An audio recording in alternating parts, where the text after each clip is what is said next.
السوبر ستار راغب علامة أتم اليوم 61 عاما من عمره، واحتفل ابنه خالد بعيده بطريقة خاصة، وسنتعرف بهذه المناسبة على أبرز ملامح علاقته مع زوجته جيهان. تعرف راغب علامة على زوجته جيهان علامة لأول مرة وهي في 16 من عمرها، عندما التقطت صورة لها معه كونها إحدى معجباته في إحدى حفلاته.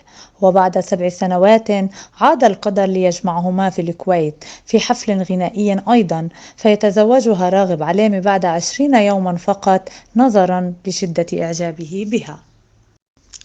علاقة حب ورومانسية تجمع بين الثنائي، وركائزها محاولة راغب علامة الموازنة بين فنه وعائلته، كذلك تفهم زوجته أن علاقة راغب بمعجباته خط أحمر، وهي تعلم أنهن نصف حياته. رُزق الثنائي بولدين هما خالد ولؤي، اللذان يعتبرهما راغب من أجمل النعم التي أهدته إياهما زوجته.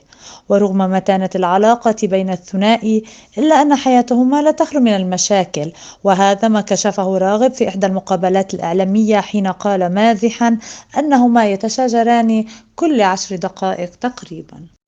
راغب علامي يؤكد أنه يملك من الجرأة ما يكفي لإخبار زوجته في حال دخلت امرأة أخرى إلى حياته، ولكنه يؤكد بأن ذلك لم يحصل حتى الآن. وفي إطار العلاقة الرومانسية، قدم راغب علامي لزوجته أغنيتين رومانسيتين من كم الأغاني التي قدمها، وهما أغنية فرق كبير، والثانية سيدتي الجميلة.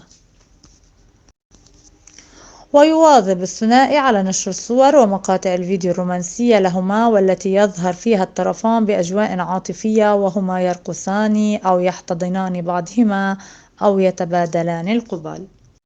من موقع خبر، تنعاد عليك أبو خالد، عندليب دندش.